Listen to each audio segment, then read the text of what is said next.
Welcome to a series of 5 lectures on American exceptionalism and American identity, delivered at the Osher Lifelong Learning Institute in Eugene, Oregon, in January and February of 2019. This is the first advertisement that we had for this series of lectures. Just to remind you, we started out with the idea of being a modern American, the revolutionary gospel, American exceptionalism. And I claim there are some important issues here. This is the 5th lecture, taking up multi-culturalism. But before we get to that, a brief look at where we were last week. Remember those readings available on the website. One of the conclusions that we reached after the first 4 lectures, we're never empty, we're always already involved. Without moving in direction, speaking a language in a particular place, with things we didn't choose and we find ourselves in the middle of, which doesn't mean we can't change them, but it does mean that we don't start empty. And there's a certain inner distance, self-reflection, self-consciousness, which lets us have room to change. And change and reform is possible, but it never starts from zero. And the importance of that never starting from zero is we're always in a context we didn't create. So even if you keep the words the same, let's say a document like the American Constitution, the context changes, the meanings of the words shift. It takes a considerable historical effort to go back to the original meanings, and they may not be appropriate. The words, the rules, the values. When you try to pass on a tradition, you're passing it on to children or another generation who've lived in a different world, grew up in a different world than you. So that even if you try to keep everything absolutely the same, the meanings begin to shift. Now, that emphasis that we don't start from zero, we pointed out, there's a certain brand of American exceptionalism that says, that's what we do. That's what makes America different. We do start from zero. When you come to America, you leave all your baggage behind. Your Catholicism, your Italian identity. You're just going to be there, make it on your own, American hero. Right? That's an image that gets sent up, but it isn't really what happens. And it's just not true that American identity is what you get if you take away everything else. It has its own positive structures. It does fit the formal myth that modernity is just form over content. We looked at that, formal society. But it also fits the idea that when you're modern, you're just a purely economic animal, just calculating your own advantages and disadvantages. But if the arguments that I've tried to make in some of the lectures are valid, it doesn't work that way. We're never in that position. We're always on the road. And the story of us being pure and empty doesn't fit United States history either. We looked at this map from the book by Colin Woodard, 11 Regional Cultures, pointing out that it isn't like everybody came to America with the same thing in mind. The different groups that founded the different colonies had very different aims. The Barbados planters wanted to have a more profitable, extractive slave society. The English aristocrats wanted to be aristocrats with obedient peasants. It turned out easier, slaves were easier. The Irish and Scots, refusers who'd lost out in various things, wanted to be on their own, get out from under the government. The Catholics and Quakers were trying to establish relatively religious tolerant area.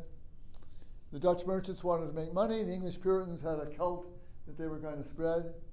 And the French peasants were doing what peasants do, trying to get along. And then there's the Mexicans in the background.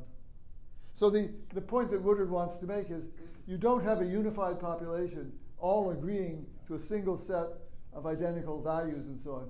And if you look at the history up to the revolution and afterwards, those different groups are having friction against one another. So if there is an American identity, It's something that's been formed gradually over time.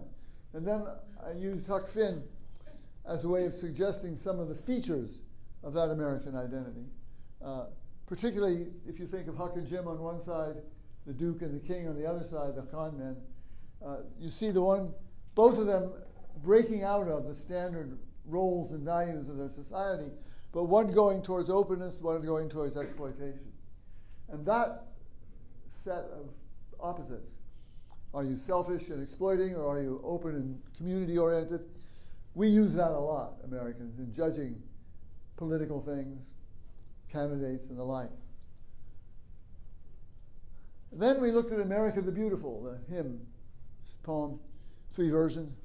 And I pointed out that it was written, 1895, during a Gilded Age when there were great disparities of wealth, when there was a lot of worker unrest. And the themes that come up, especially in the early versions of it, selfish gain versus nobleness, self-control in liberty, good in brotherhood, those are all the same kind of thing we saw with Huck Finn. There's a sort of moral tone put on the seemingly open-ended free market kind of thing. And that means there's something in America about fairness. Fairness towards individuals, fairness towards groups. Now, fairness is a complicated issue. It means you treat similar cases the same. But cases come in great variety. When are they similar? When are they not similar? So, and if you recall the discussion of bureaucracy a while back, you can't have rules that will cover every case, because there may be things that the rules don't cover which are relevant, and you have to use a judgment to decide whether they are or not. There's also the problem that fairness and equality, they look similar, but they're not. If we're going to have everybody come out equal in the end, it's not going to be fair to some people. On the other hand, if we're going to be fair to everybody, they won't be equal. So there's a tension there. And the tension really has to do with how you define equality. And I made the point from Aristotle, it can't be arithmetical. You can't just say, well, we give the same number of X to everybody, because some people have more needs, some people have more talents, and so on.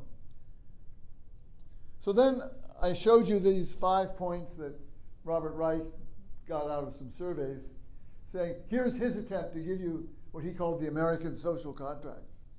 And we talked about those and how people thought they were good or not, too extreme or not, practical or not. General agreement seemed to be that once you get past third one, you would have less agreement. And then I showed you Walt Whitman going way over, but there's a certain American feeling to that too. So that's where we were at the end of the last time. Now we're moving into uncharted territory. Okay, let me do a summary here. What I think we have achieved so far. American exceptionalism. What's special about America? Well, a lot of what people say is special about America is just a nice cover story for American imperialism. Right? We're so special, you should let us tell you what to do. Right? We're really unique, and we'll tell you because we know more than you do. And that's good old-fashioned imperialism. On the other hand, there's more to it than that, because there is something unique. We are the first of the big nations to become secular, democratic, looking for justice, open for possibility. Others gradually did so too, but we were the first.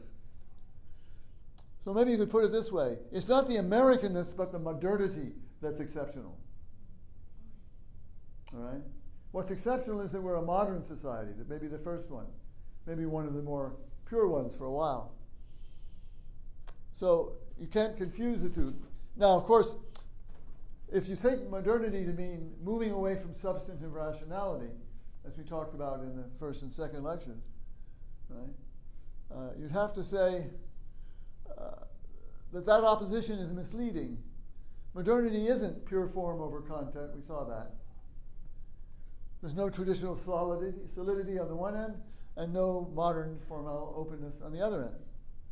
Modernity involves, I argued, a two-level self. Some basic commitments and values and roles that you find yourself in, and a reflective second-level of general values.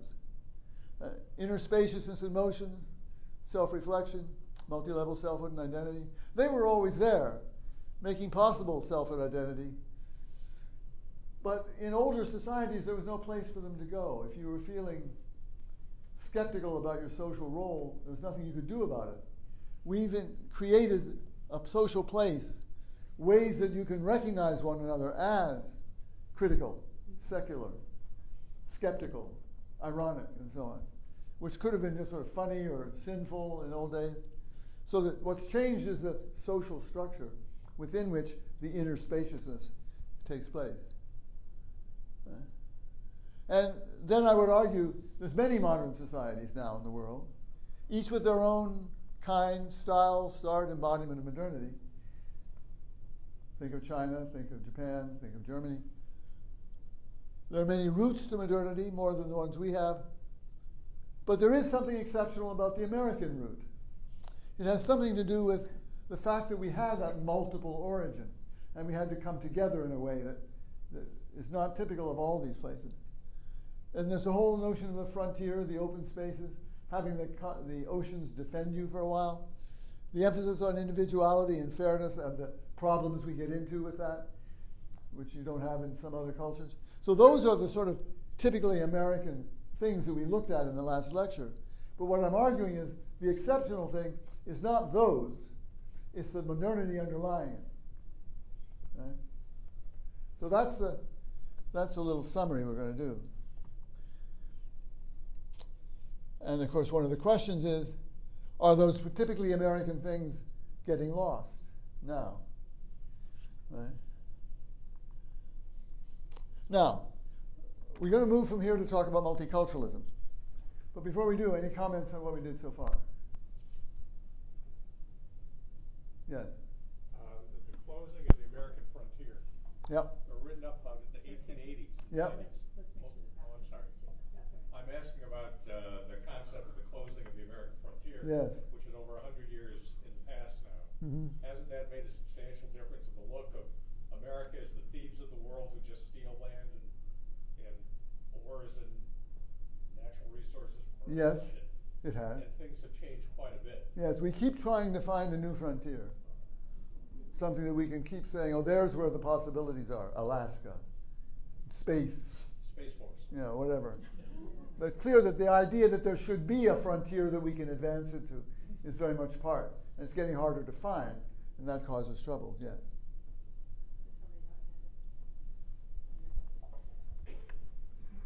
I just am struck by, in early American history, when people began to move from the coast to the western Mm-hmm. side of the colonies, for instance, and even when it was still colonial history, and then when we became independent, as I understood that movement, people were having to recreate these institutions over and over Yes. and over again in new environments, which is also going to put a real twist on that. Yes, and it gave them a chance to give them local flavors in different ways.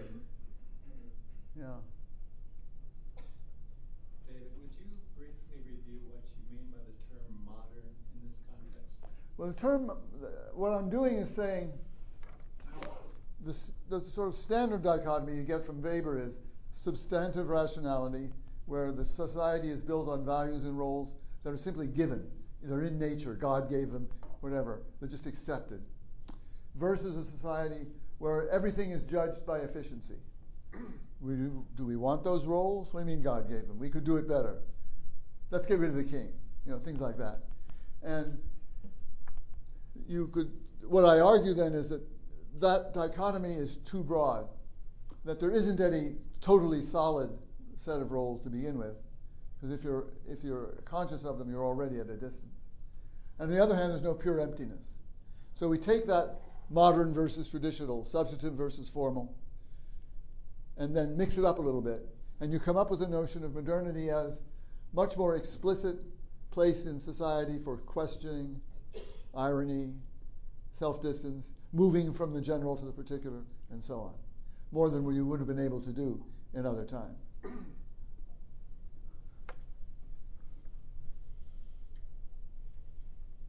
you talk a little bit about all the different flavors of religion that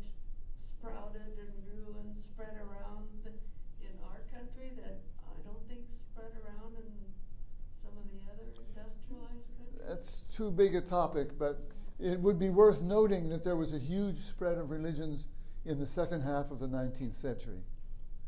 There was a whole, especially in upper New York State, the Mormons come out of there, the Jehovah's Witnesses, various other smaller groups, Millerites, they were called, various groups that were all starting out as groups that said the world was about to end, and then when it didn't, they had to modify. There's a lot of that, but again, it's the idea that there's a revolution, there's something coming, get on the right side of it. But I think that would take us too far away to do too much of that. But yeah, there's something about that that's significant, that those religions do not adhere to a kind of localism, which you get earlier. Hi, David. Why would not one argue that our particular conception of limited government, as codified in the Constitution, are themselves reminders of what our exceptionalism is, and that prevents us from actually becoming as modern as our European and perhaps even Asian brethren would like to think of themselves as? I'm not sure I see the connection you're making. I think you're right, the limited government thing was important, because all of those different groups that got together to make America were jealous of the others and wanted to make sure no one was going to tromp on them. But I'm not sure how I see why the modernity in the other places could be more totalitarian or something, which is maybe what you're suggesting. Let me think about that. I'm not sure what to say. It may come back to haunt us a little later. Okay. Well, let's move on.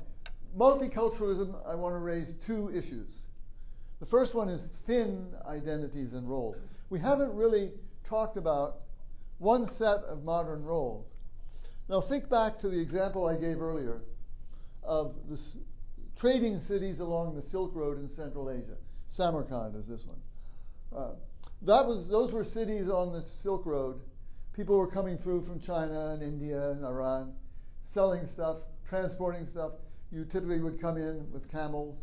You might give this up to somebody else to take out. They were multicultural in the sense that there were Hindus, there were Buddhists, there were Christians, there were different groups, and eventually Muslims who came in. And they lived in kind of their own little quarters of the city, but they got together in certain places, the caravansaries, the markets. And when you were there, you were still a Muslim, but you were dealing with the Hindu friend or trader, and there was a sort of thinner identity there, just as traders, that there were some institutions that supported that thinner identity. You could act with a thin social identity that engages only a part of you. As a Muslim, you had a very complicated, rich culture. But when you're trading, there's only certain aspects of that culture that were relevant to you dealing with your other trading partner. Right? Well, we have got that in spades. Think about highways, supermarkets, hospitals, campsites, airports, railroads, you could go on and on. There are many places that are thin. You're a traveler, you're a patient, you're a shopper. You may have a very rich cultural identity, but when you're a shopper, it'll influence what you buy. But in your dealings with the people in the store, it's fairly irrelevant. Right? And I use the word abstract there. On the website, I quote a little snarky piece that Hegel wrote in a newspaper about who thinks abstractly. And he says it's the common person who thinks abstractly, not the philosopher. The common person thinks abstractly because he says, there's a murderer going out to be executed. And everybody says, ooh, he's a murderer. No, he's a very complex human being. There's many, many aspects to him. Call him a murderer, you're just slimming his identity down. You're abstracting one bit of it and saying that's the whole thing. He uses another example about officers treating enlisted men in the army as crap. And they've just ironed out all the complexity. And that's, use the word abstract there to mean pulling up one piece of something and making it into the whole. Well, when you're in a hospital or you're in an airport, you're a passenger, that's just a tiny aspect of your concrete, rich, thick identity. But in these interactions in the airport, that's the only part that counts. Right? So we have more of those places than, say, they did in Samarkand or places like that. And they raise a big issue. There's a fear, right? Maybe a thin identity as shopper, patient, traveler, that's all we really have. Maybe that's what we've been reduced to in modernity. All the other stuff is evaporated. Or that all the thick, substantial identities and roles we used to have are just available now in the supermarket of lifestyles is Disney costume. Right? That fear. You go to a tourist place and you say, oh, it's Venice, it's wonderful. It's kind of like Disney took it over. It's been made into an image of itself. You know, the city is gone, and what's been replaced is the same buildings, but they're now kind of a stage set. You know, that's a fear, that the substance is replaced by a kind of insubstantial image, and that we've lost any kind of solid identity. And I've argued we never had a completely solid identity to begin with, and we're not completely reduced to rootlessness because, in fact, we do have places we start from, we do have values and so on. So that fear is inappropriate, but it's a very good cautionary note that we are in a situation where things can be reduced, commodified, Disneyfied, spectacularized. Well, that's the first worry. Now I want to take it another step. Take our modern selves and stick them into a multicultural world. Well, what multicultural world? Problem number 2. We are still thinking about multiculturalism in too much of a Westphalian way. What does Westphalia mean? I'll tell you. And the problem is Westphalian identities are still too single ply. And our world has gone beyond Westphalia. What's that? It brings up issues of force. And we'll need some new roles and institutions that we don't have. Westphalia, the Treaty of Westphalia. This is what ended the 30 Years' War. Now, 30 Years' War, we don't hear much about. We were busy at the time beginning to conquer our continent. It ended in 1648 by a treaty that was signed in 2 cities, a Catholic city and a Protestant city, right? The 30 Years' War, which actually was several smaller wars together, started over a war about who would succeed to the throne of Austria. It developed into a rising Catholic versus Protestant war. It also developed as a religious war, but it was also different princes and families trying to stake out their claim for more territory and so on. It was a real mess. 1/3 of the population of Germany was killed in this 30 years. Right? And nobody could win. Nobody could impose themselves everywhere. So in the treaty, they divided the world. Right? They reinstated the Peace of Augsburg, which meant that Lutherans would not be persecuted by Catholics. They included Calvinists now because they had blundered into the scene. The Protestants took back lands that had been taken by Catholics. They blocked the Counter-Reformation movement that Rome was trying to push. Switzerland and the Netherlands became independent, and France became the dominant power in Europe. Right. What was key was they settled the problem by dividing. This will be a Protestant duchy. That will be a Catholic princedom. This will be a Protestant kingdom. That will be a Protestant republic, and so on. Right? So the rule was we're going to fence off areas of Europe. This one's Catholic. This one's Protestant. This one has a king. That one has a republic in the Netherlands, say, in Switzerland. Okay, just keep to your own turf, and don't bug the people in the other places. Right? So, in a sense, what it did was it took the fights which they could not settle on the ground and just divided the ground. They turned bitter religious conflict into territorial separation. Right? And what they said was, in each of those territories, the sovereign rules. Right? Whatever the prince's religion is, they're all going to have it. You know.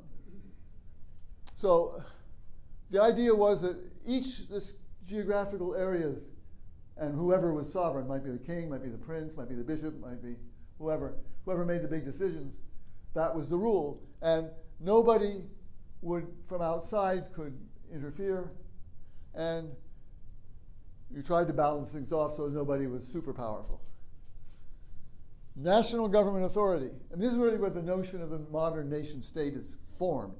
Territorial states. Right?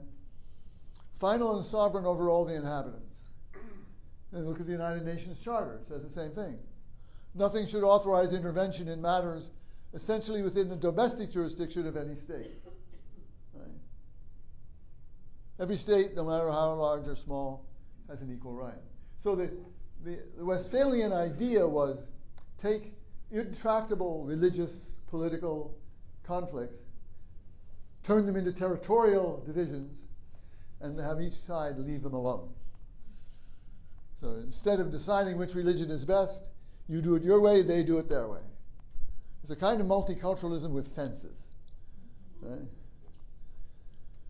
So what the Westphalian picture of the world is a world composed of monocultural, spatially distinct units.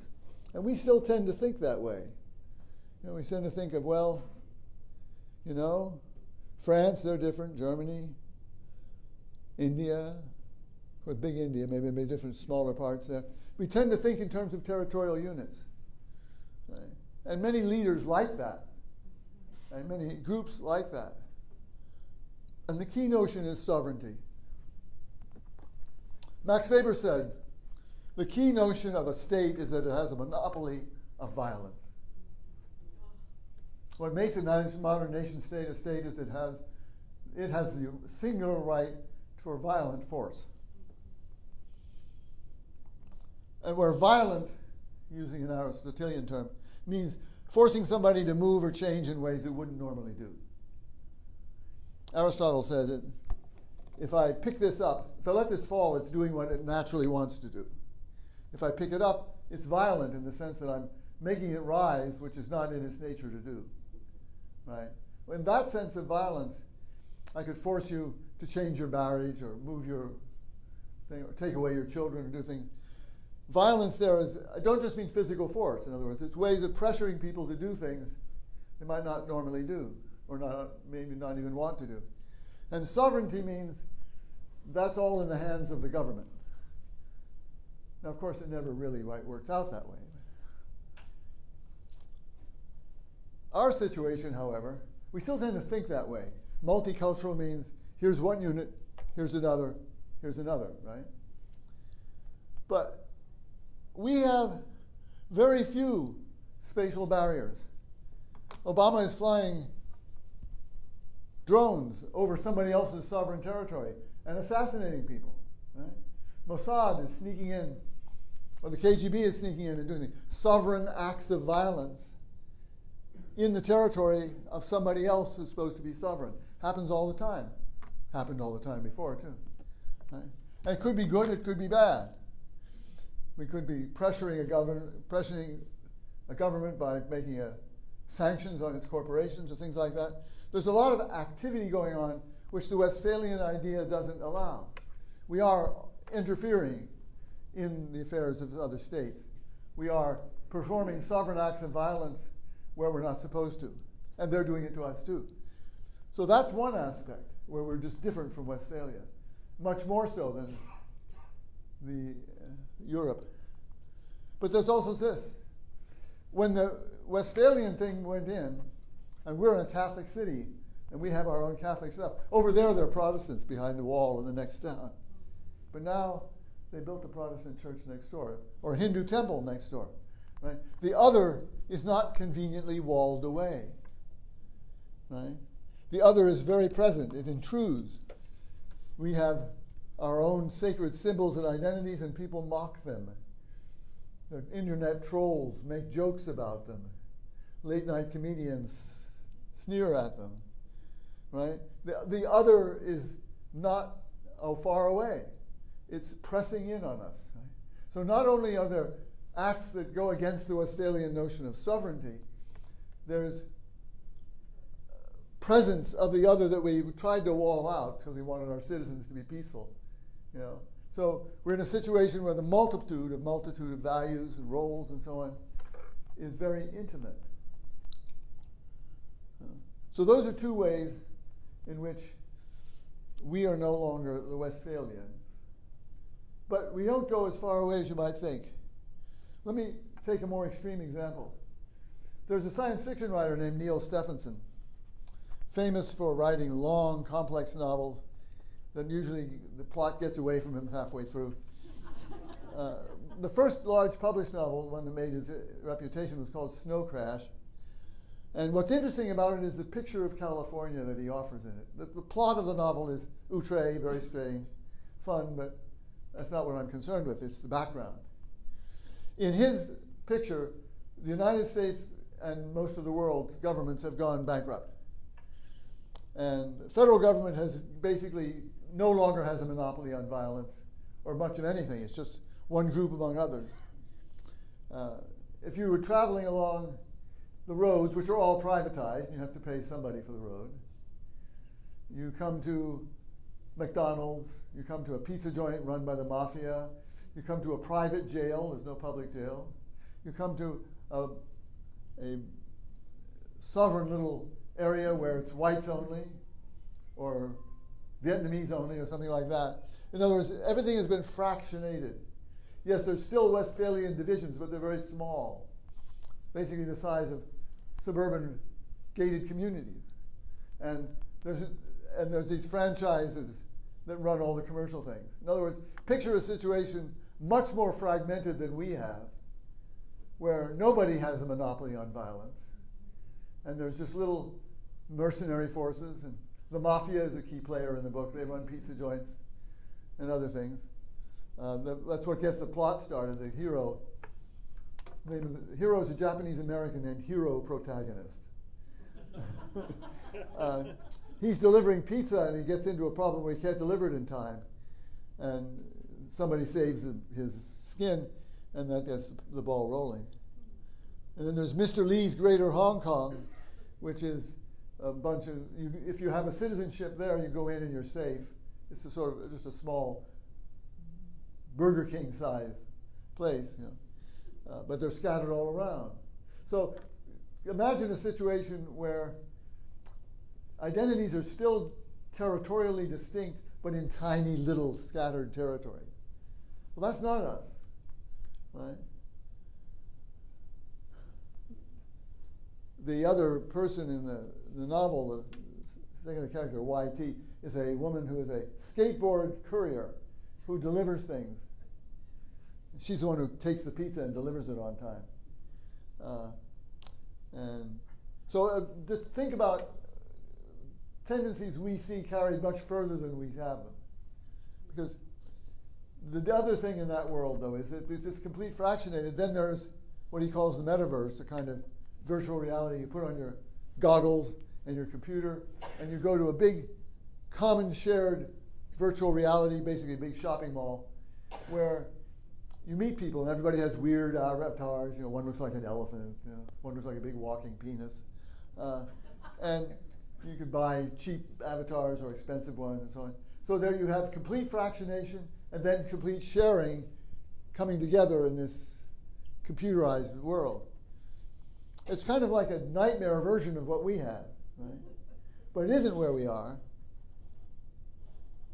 We're not in the Westphalian world because our borders are porous, walls don't work very well, and sovereign actions are being performed on us that aren't supposed to be done.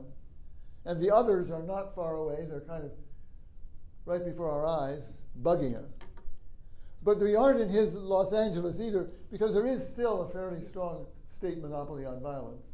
There are public services, right?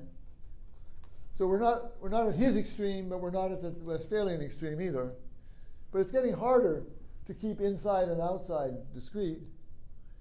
And we do have to mix and match and deal with the others all the time, right? So what I've done there is portrayed Westphalia because it's such a neat idea, right? There's different cultures, there's different religions, and we'll give each of them their little swath of territory, and we'll leave them alone and they leave us alone. That ain't the way it is. Right? But it's the goal that many people would like, even today. Right? And if you push it the other way over to what Stephenson's talking about, you see the potential for disruption there. So Westphalian, single-ply, spatially limited roles, value systems, I'm going to put a T in there, can't deal well with this intimate pluralism that we have. Right? We keep wanting to wall it off. We want to say, well, they're next door, we don't have to think about them. Change the channel, please, I don't want to see that. You know, so if you use Westphalian strategies, which is basically to wall off and leave things alone, you're just going to be constantly trying to go, no, no, no, no. That's not a way to live in this world. Now, maybe the modern, what I'm calling two-level identity in motion, could make it easier to live in this fluid, spatially mixed multiculture. So instead of saying, I am or being given a form and saying you must check one box and one box only, right? You want to say, we exist in spacing, complex motions, and more general principles at the same time. How would you embody that in institutions? We're working on it. Right? We don't know fully. I think that's part of where we are. We're dealing with a very fluid, mixed situation, and our conceptual tools still seem to be a little bit like Westphalia. The basic maneuver is separate them, wall them off, don't interfere. But in fact, that's not what's happening. In practice, this means we have to get along with the other. We can't make them go away. We can't shove them over a border, much as we might like to. And their presence forces us to think about ourselves and to question ourselves. Now, let's think about what that means to deal with the others. Well, one set of others would be people who share our basic general values about limited government, secularity, and whatnot. But they do it for different reasons. We do it because we're good children of the Enlightenment. They do it because their religious scripture tells them to. Or we do it because we are utilitarians. They do it because they're Kantians, whatever. We agree on the principles, but we do it for different reasons. That's okay. You can work with people like that, right? Because you do have the agreement. Maybe because you have different reasons, at some point you won't agree. But at least for now, you can get along. But what about the people who share your principles but resist any suggestion you have about how to embody those principles? That's what we were running into in the discussion after the last lecture, those 5 items that Reich mentioned.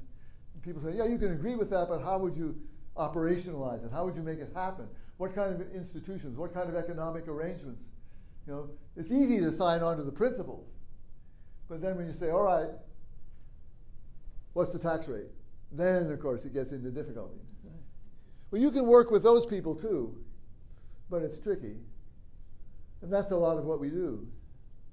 But then there's another group, the people who agree but really want to subvert the whole system, right? Like the people in Hungary who got reelected democratically and then proceeded to muck up the whole Hungarian democratic system, right? Or Christian dominationists who proclaim that they'll follow the secular rules until they're in a position to change them, right? And the people who fear Sharia law and the Muslims who think that's what they're up to too. So that's more difficult. But you may have to work with people like that, right?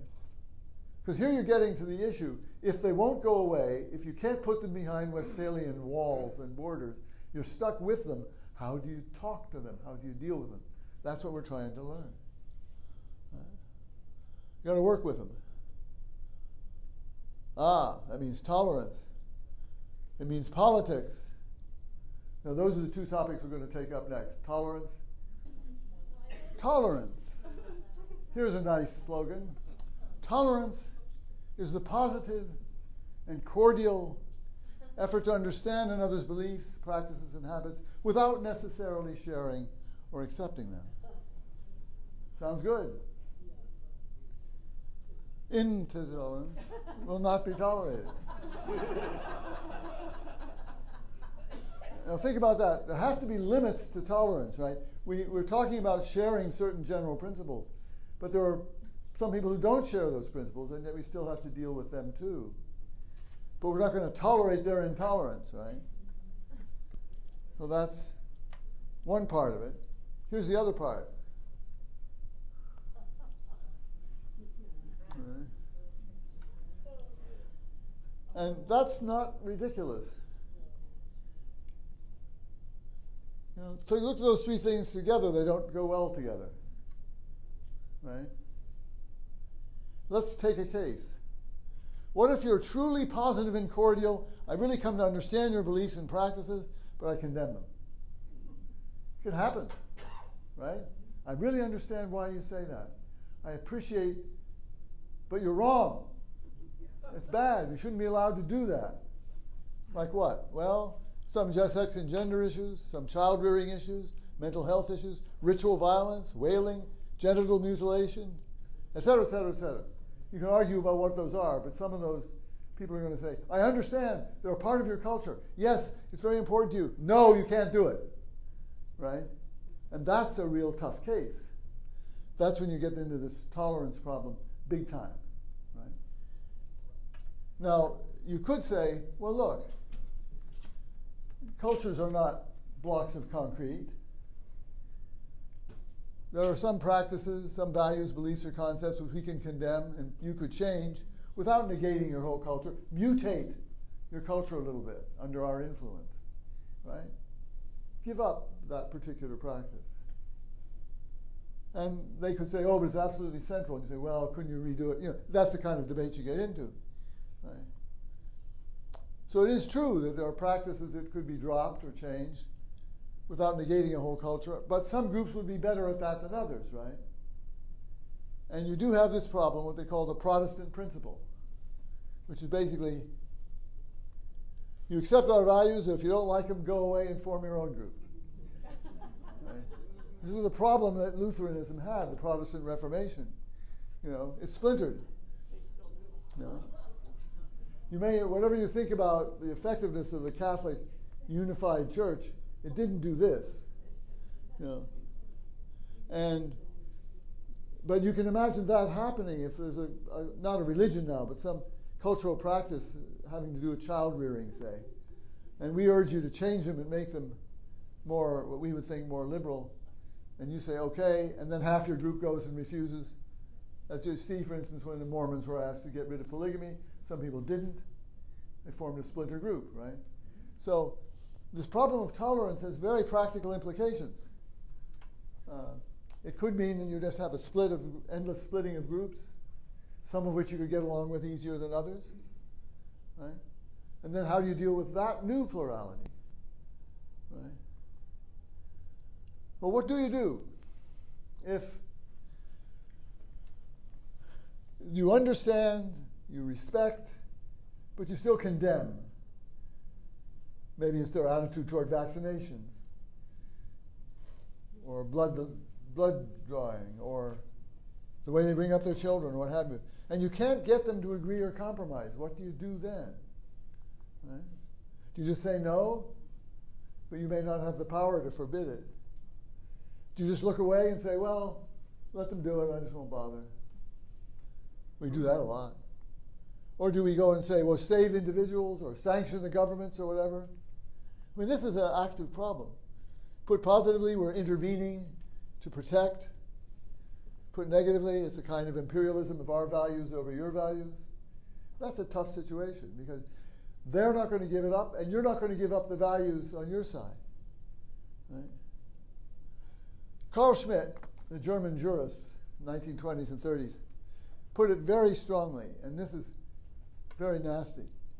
This isn't his words, it's a summary.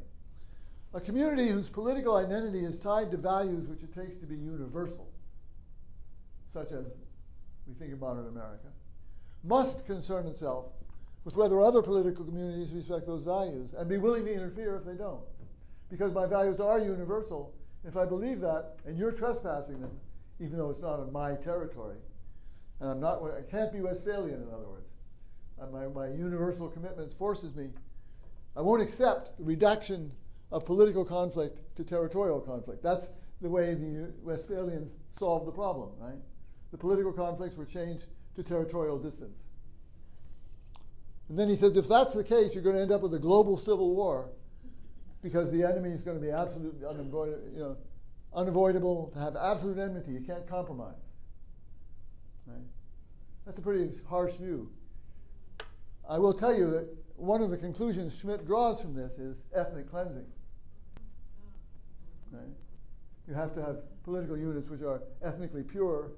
And it's not surprising that he had a lot to do with the downfall of the Weimar Constitution and he became a Nazi. Right? But this point he's making is a legitimate one. If you have universal values, what do you do when people don't follow them? You just say, well, they're different. Here's a modern example. Think about the abortion issue today. People have universal values on both sides, can't stand it that the other side doesn't follow those universal values. Bingo, conflict. Right? So this is not an unreasonable situation. It does happen. Right? What do we do when you can't spatialize these conflicts that Westphalian way? Too late to do that now. You know, they're coming in under the door on the internet. And what do you do if the second level of your identity does include universal values? And you can't get a Socratic agreement where Socrates would say, let's sit down and talk about this.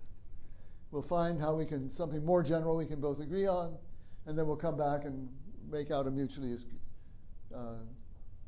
compromise, which is a great idea, but can't always do it. How do we get along then? Is it global civil war or live and let live? Is there something in between? How do we talk? Well, the US and Canada do have some experience with putting together a society of people who disagree a lot. There might be some things we could do there. For instance, the Federalists, we could go back and look at what they say there. We could watch Hamilton in Canada. Will you buy the tickets? There's a thing in the paper the other day about a group of conflict resolution people, professionals who help people resolve conflicts, Americans, who've been working abroad and suddenly say, hey, we have to come back to America and try to get people to help resolve deep conflicts here.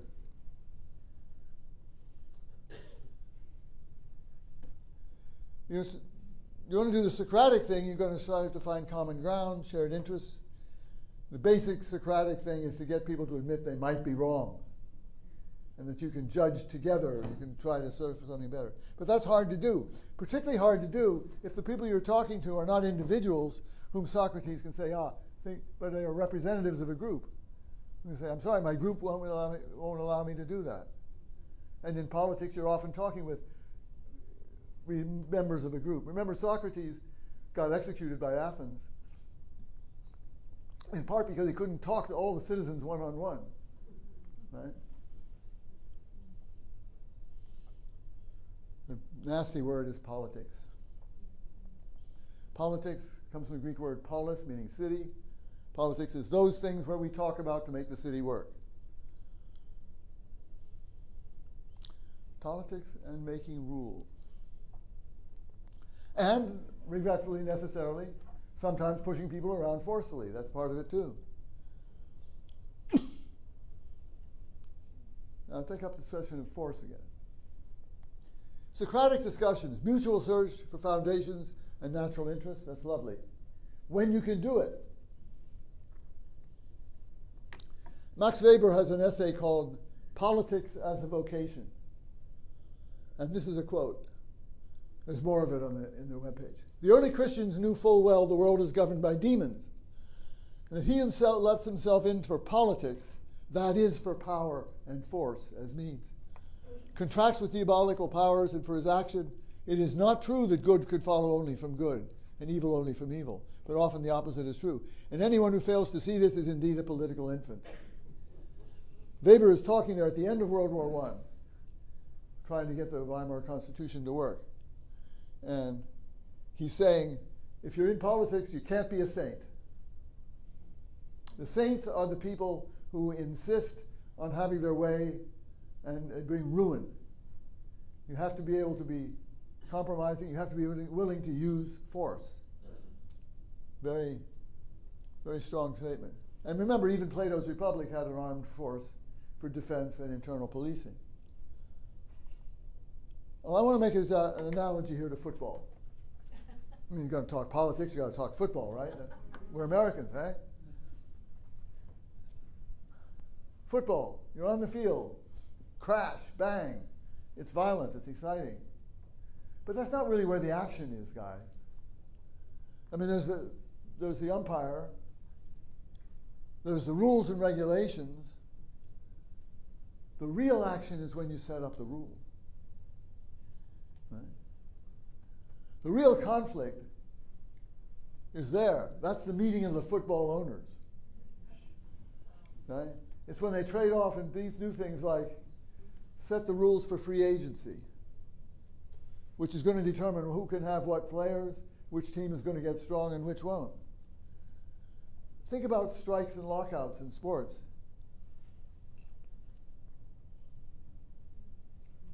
You know, free agency. I can now sell myself to another team. That was a hard-run right. I mean, 50 years ago, if you were on a football team, you were basically a slave.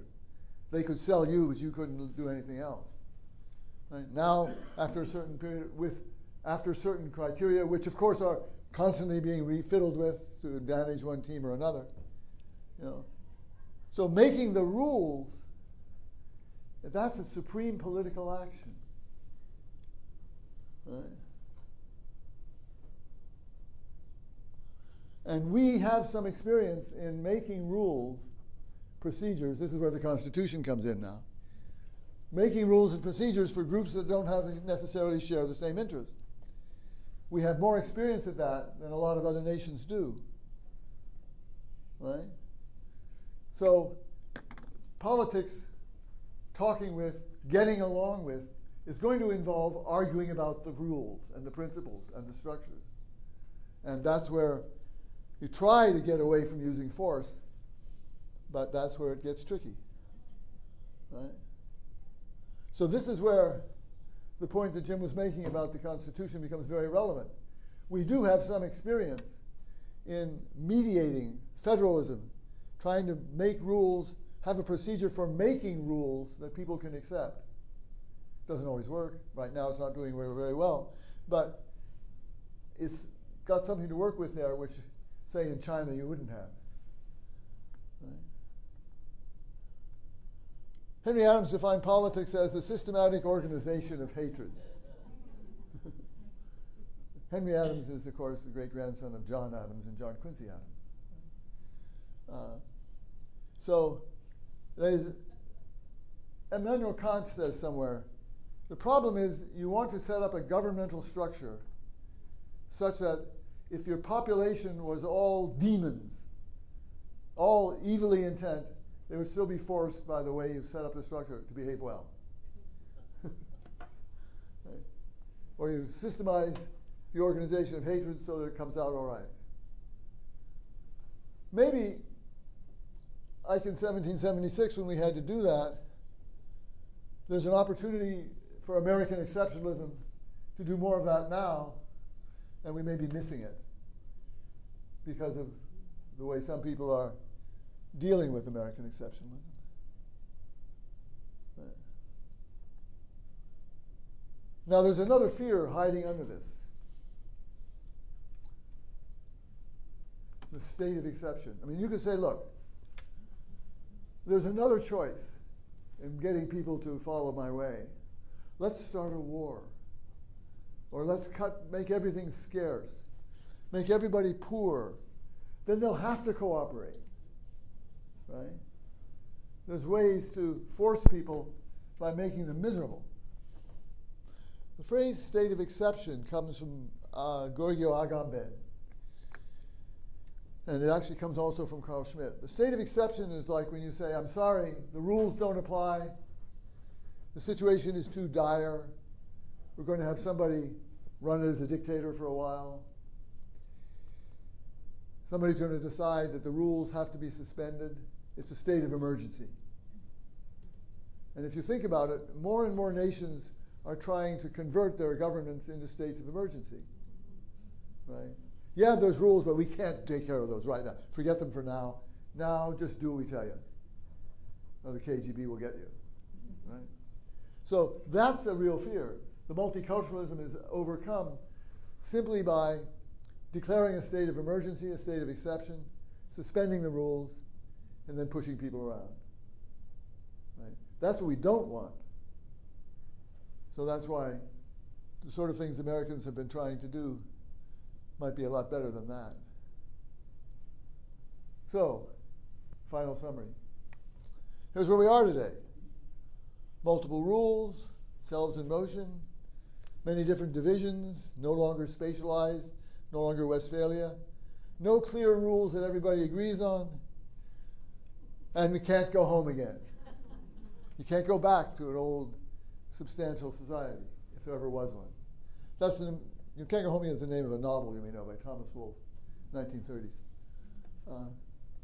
So what do? We have to work with everybody. Well, I'm saying we have to fight against simplifications.